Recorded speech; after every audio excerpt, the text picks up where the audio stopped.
We are in Chongwe, particularly Kapete area. And the area is called Kapete because of this stream. This is the Kapete stream. This time of the year, this stream is supposed to be flowing.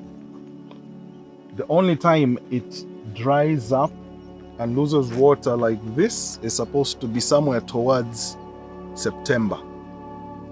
So the question is, what is happening to the ecosystem in this area that's making this particular stream to dry so early? The rain season is not even over yet. You can't even see the course of the stream. There are two things that are most likely causing this problem in this particular area. One, the harvesting of trees because of charcoal production. Two, poor agricultural practices in the area. You will notice poor agricultural practices and charcoal burning both contribute to deforestation. And the moment you start losing trees in the area, you are losing the capacity of the area to catch water and feed it into this particular stream. This stream is also fed by other streams. We'll show you one of them a little later on. If those streams are dry because of the damage to the ecosystem, they feed very little water into this particular stream. So you will notice hardly any water flowing. And this stream, Kapete stream, is supposed to feed the Chongwe River.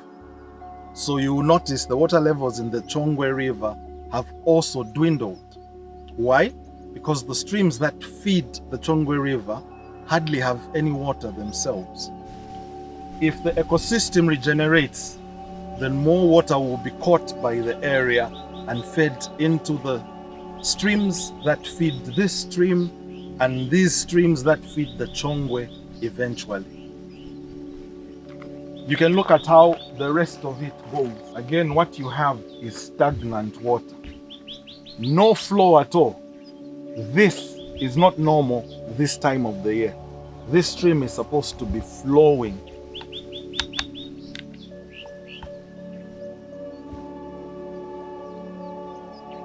We're still in Kapete area and still along the course of the Kapete stream. With me, we have Mr. Dixon Tambulukani. Thank you. Thank you very much. Is this normal this time of the year? What's going on here? No, actually, this is very not normal. This is abnormal, actually. Okay. Yes, because this is a very, very important stream, actually. And it runs very fast with very good rapids. But by this time of the year, it looking dry like this, it shows that there's something very wrong somewhere. Then you say when it's at full flow, normally it goes all the way up to... Oh yes, it goes all the way up to where the rocks are. You can see the stones here. So all this is covered under water. Okay. Yes, so you can see that cars usually pass here, but this time of the year, cars couldn't pass here because the water will be running and flowing very fast. Okay. Then you mentioned that there is some harvesting of sand that takes place. Oh yes. Right here as well. Yes. So sometime later in the year, when all the water dries up, say around October,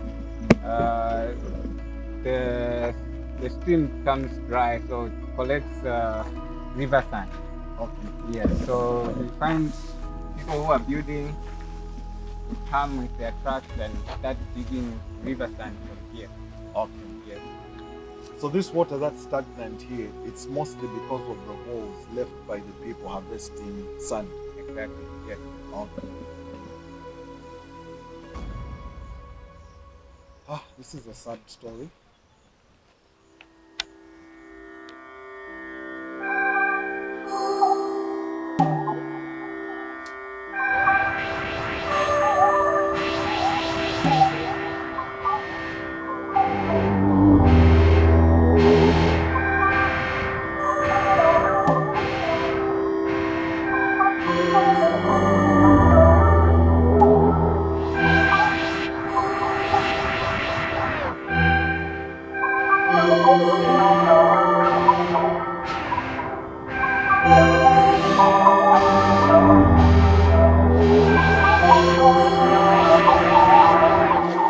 system there. As you can see, That's the pathway which goes downwards and next from there. okay. But this is, it's not all bad news in the area. So we'd Okay. like to share this success story of what you're doing. Okay. The fact that you have a stream source here and you're able to sustain it because of the care you've given to the surrounding ecosystem, all this thicket and the trees. So you're taking care of nature, and nature is also taking care of you. Yes. So just share with us how you've managed to make sure these trees are not brought down and are kept intact. Yes, please. I'll call it a success story, really. Indeed. Because you've seen I'll call it a streamway brook. Yeah. So, principally, what we've done is to keep away charcoal burners. Up the mountain this side, we've made sure that the trees are not felled by charcoal burners, which is charcoal burning is rampant here. You've noticed that. Yeah.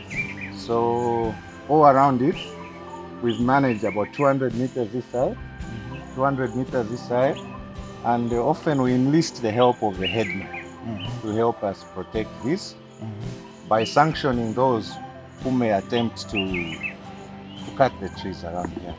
Because even charcoal burners themselves, this is the source of their water. They do not here to ask for water.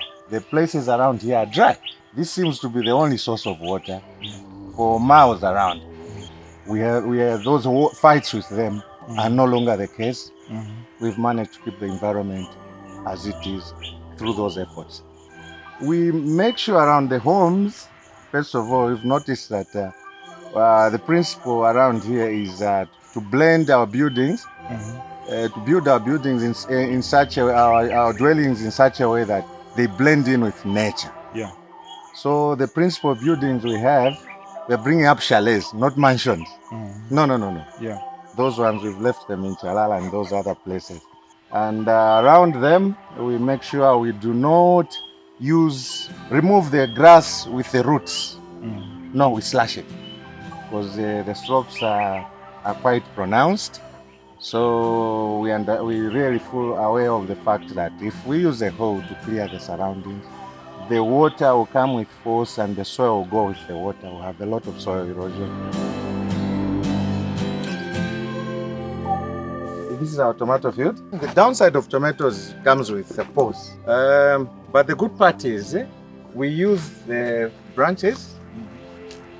And this is a type of tree, we emphasize on a certain type of tree, which sprouts. So it's like we've transplanted it will give us a tree tomorrow. See, it's sprouting there. Yeah. We have this one, and it's about the same type of the tree.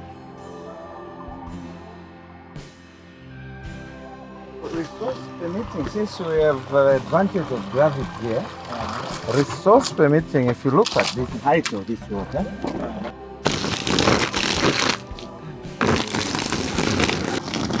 so it will go as high as that. So if we were to have a tank here, or a reservoir built upwards, we'll collect the water and use the gravity to irrigate. It's on winter maize and beyond winter. It's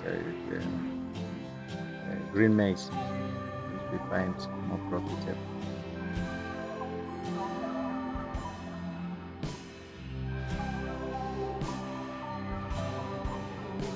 There is need to cut a tree, for example, which has overgrown and is hanging over some structure here. We emphasize on, instead of uprooting it, we're emphasizing on cutting it at the branch level, like at Stemene way, okay? So what happens is, we've noticed that this one, for example, which has now how many branches? This is more than 20, 30. We cut maybe 5 original branches. And what has come out is those many branches. So it has regenerated and multiplied in terms of branches. So it doesn't take in so much water. No, it doesn't. Irrigation, you don't have to break a pond to irrigate it. Okay. We do not use weed killers on this farm, and we need the grass that we have weeded to rot in the field.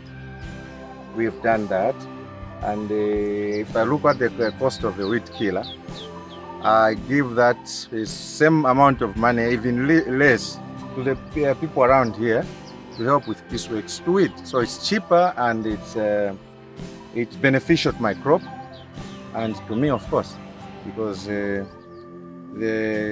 grass is degradable and give me the manure. We don't use weed killers. We take time to harvest, to weed our fields, and we do it ahead of time, so we do not have to panic to weed in a hurry using a weed killer. No, we are ahead of the weeds. You look, we have a carpet, high carpet of grass, slashed grass.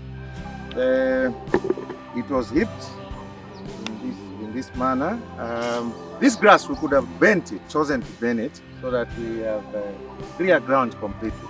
But we have preserved it for use back into the field, in between rows, so that it acts as it helps us to cushion the heat between the rows of the plants. So this grass will be used as a mulch of some sort. So we do not bend the grass we have slashed here. We don't do that because it will help us in that respect.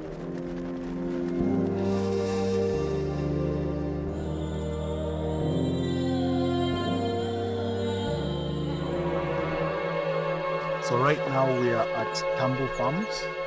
TAMBA Farms are our partner in the project to re-establish, regenerate the ecosystem in this particular area of Kapete, specifically Shiloto village. So you'll notice, just like it says on the banner, they're into 100% natural methods and practices of farming. So let's see what more they're doing to try and regenerate the surrounding ecosystem through the farming practices that they're implementing. Us as TAMBA Farms, we are slowly shifting our farming practices from the conventional way, that is entirely relying on chemical, fertilizers, chemicals, fungicides and insecticides. We're slowly trying to adopt an organic way of farming. So one of the practices that we do right now is crop rotation. So we don't plant the same type of crop on one space of land for more than twice in one given area. Yes. Another method that we use here is the use of manure. A lot of chicken manure, a lot of cow manure and goat manure. We use that a lot in our vegetable gardens, as well as a small orchard that we are growing. And one other practice that we do is intercropping. Yes, so when we plant maize, we would plant beans alongside with maize, because that helps us also to minimize the usage of fertilizer. Yes, so beans being a legume, it helps fix the nitrogen in the soil. Yeah, so that nitrogen helps the maize as it grows up. So instead of using a lot of urea manure, urea fertilizer, the maize gets the nitrogen from the legume. Okay. Yes. So, looking at what you're doing on the farm, you've transitioned from being maize focused to having a diversity of crops. Yes. Why did you make that transition? Well, we've seen that maize has been the base of Zambian agriculture for a very long time, and we're diversifying from just farming maize only to a number of different crops. Starting with we've planted some soybeans, planted some sweet potatoes. We've also been planting tomatoes and cabbages, even onions. Yes, so this is for different reasons other than just economic reasons. We've also gone that route because other crop varieties are more drought resistant. There's a lot of benefit in farming, especially when you start farming young. Farming is an occupation that requires, a lot of energy, right? So if you wait until retirement age, you may not have the energy that you may need to actually take it up efficiently. So if you're young and you have that passion, you don't have to wait. You can start with any size of the field. Yes, so and there's a lot of economic benefits as well. Yes, we've seen growth, steady growth over the few years that I've been farming, and it is well sustainable. Yes. Mr. Tambukani and Tambo Farms, thank you so much for having us here today. We'll continue to visit, and we You're wish very you all welcome. the best. Thank you very much. Thank you very, very much. So, ladies and gentlemen, till next time for today, we close right here. Stay green.